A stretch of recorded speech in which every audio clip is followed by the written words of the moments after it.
ఇదే నా పల్లెటూరు, ఇదే నా తల్లిగారు.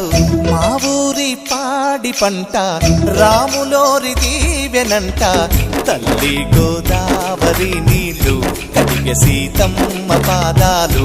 ఊరంతా హాయ్ హాయ్ హాయ్, మనసంతా హాయ్ హాయ్ హాయ్. ఇదే నా పల్లెటూరు, ఇదే నా తల్లిగారు. మా ఊరి పాడి పంట రాములోరి దీవెనంట.